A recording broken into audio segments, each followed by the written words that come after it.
बोलो श्री प्राणनाथ प्यारे की जय, सतगुरु महाराज जी की जय, पन्ना धामी की जय, सर सुंदर साथी की जय।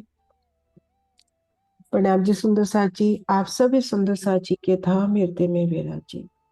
श्री राज श्यामा जी के चरणों में शाश्वत नमन। सुंदर साथ जी श्री राज श्यामा जी की मेज से उनके स्वरूप श्रृंगार को दिल में बसाने का प्रयास कर रहे हैं और साथ साथ तिथि के अकॉर्डिंग उन शोभा में भी रमन करने का प्रयास कर रहे हैं। अभी चल रहा है शुक्ल पक्ष और 2 दिन से हम सागरों की शोभा में रमन कर रहे हैं। नूर सागर में हमने देखा था एक मोटा विस्तार सागर का, कि सागर, इसको यहां से देखते हैं इस नक्शे से, सागर की शोभा देखी थी, अथाह जल राशि, 12,000 टापू महलों की 12,000 हारे, चारों दिशाओं में वन, चारों कोनों में रेती के मैदान, वनों के आगे मौलाते। तो एक मोटा विस्तार देखा था।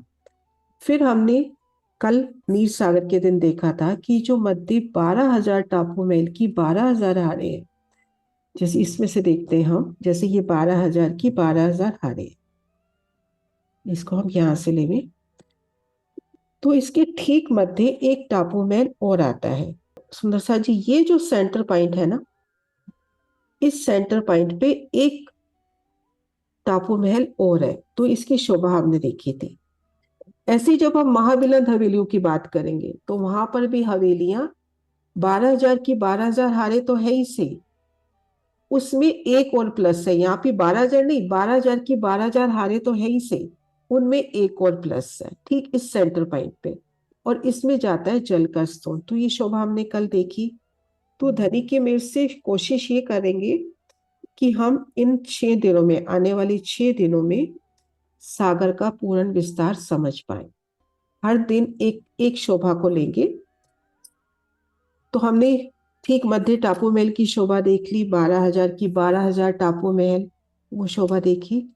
आज हम चलते हैं तृतीया के दिन खीर सागर, एक दिली का सागर, रूहों की एक दिली का सागर।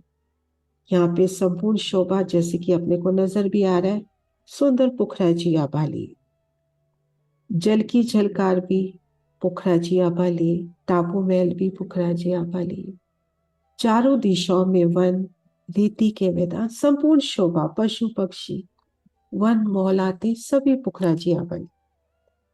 अब आज हम शोभा करते हैं चारों दिशाओं में ये जो वन आए, ये देखिए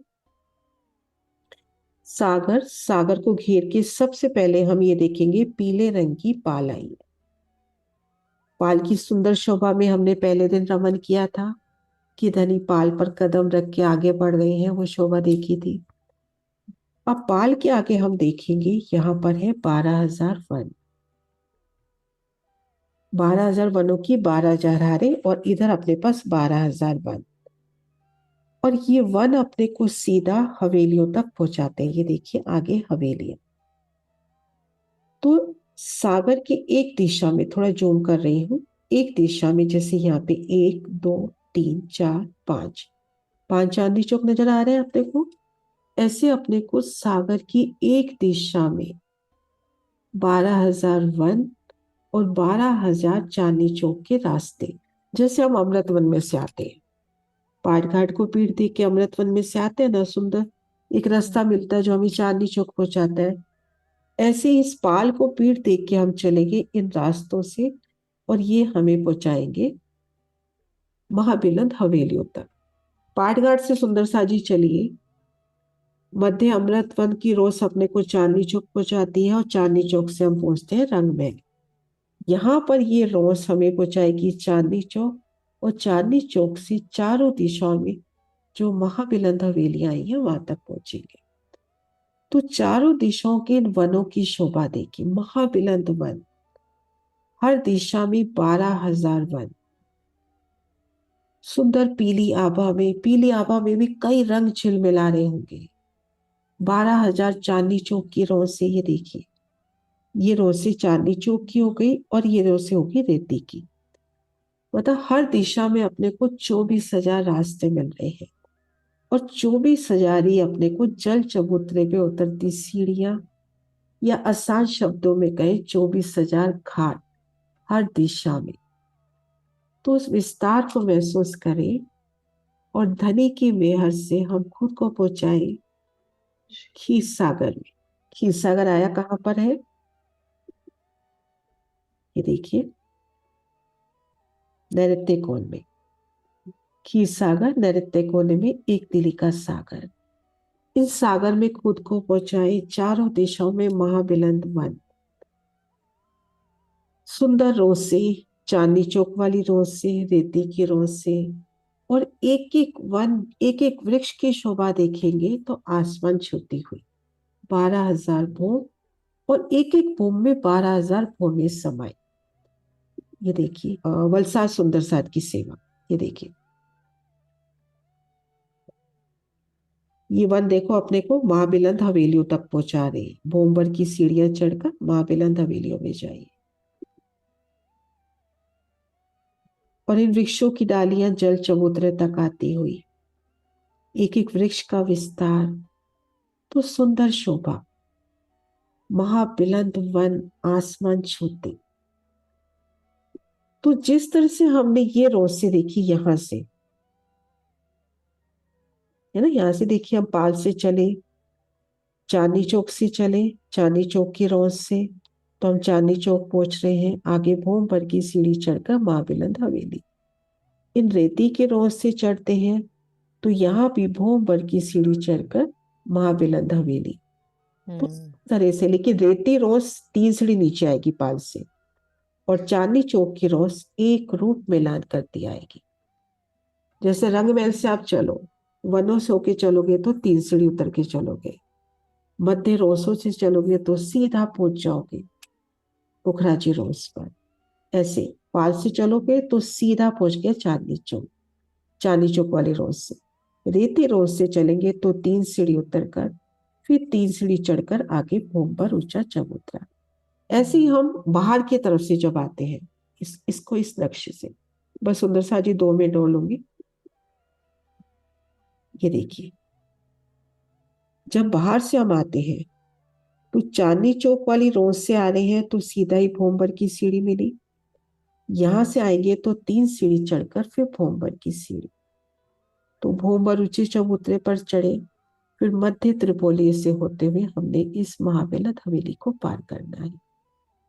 तो इस तरह से खीर सागर की सुंदर शोभा में आज हमने चारों दिशाओं में वनों की शोभा देखी। तो इन वनों की शोभा में खुद को महसूस करें कि सुंदर महाबिलंद वन, एक एक पत्ता कैसे दूरी स्वर्ण में खिलता हुआ।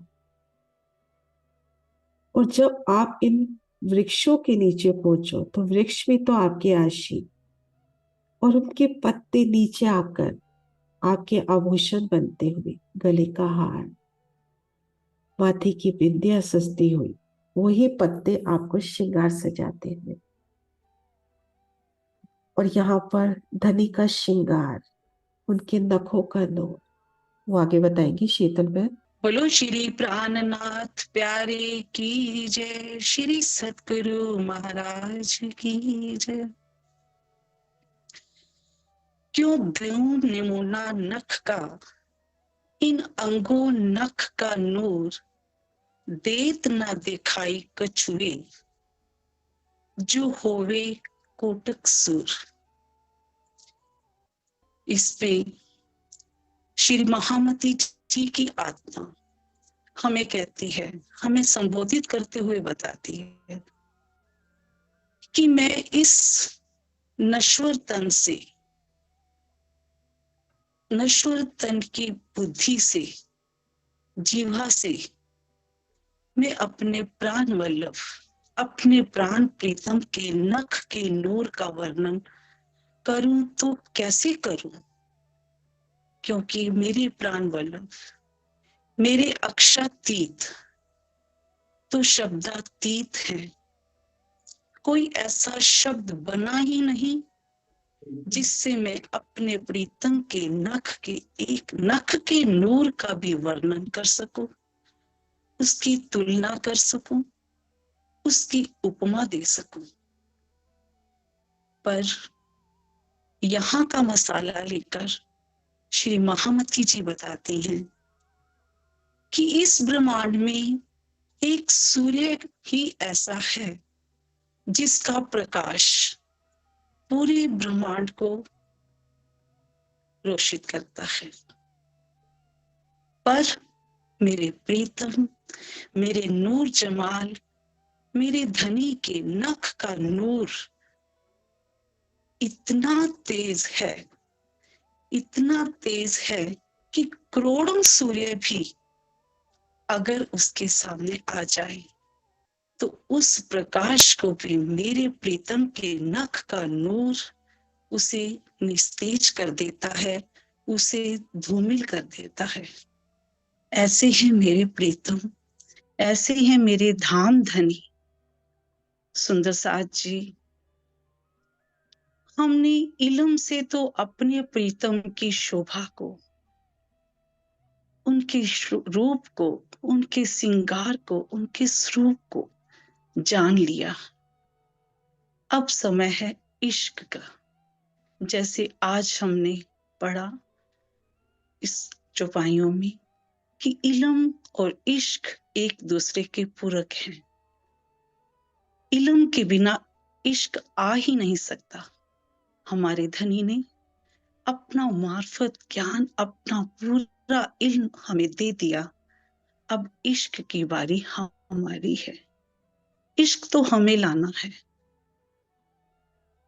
क्योंकि इश्क के बिना इल्म हमें हमारे आत्म को रसास्वादन करता है, लेकिन जो इश्क है वो हमें वाहिदत के सागर में, आज जो हमने किया क्षीर सागर में, एक दिली के सागर में डुबो देता है। हमें अपना प्रयास करना है। फेर फेर स्वरूप जो निरखिए, नैना होए त्रिपथ। हमें बार बार उनकी शोभा में डूबना है। हमें बार बार उनकी चितवन ही एक ऐसा उत्तम और सरल माध्यम है जिससे हम प्रीतम के स्वरूप को, प्रीतम की शोभा को देख सकते हैं, निहार सकते हैं। हमें अपना प्रयास करते रहना चाहिए। हमारे जो नैन हैं कभी भी तृप्त नहीं होने चाहिए। अगर तृप्त हो गए तो प्रेम लीला ही खत्म हो जाएगी। हमें हमेशा इसका प्यास लगी रहनी चाहिए और हम अपना कार्य करें, प्रयास करें, प्रयत्न करें। आगे धाम धनी की मेहर पर ही निर्भर करता है कि वो हमें क्या देना चाहते हैं, कहाँ लेकर जाना चाहते हैं।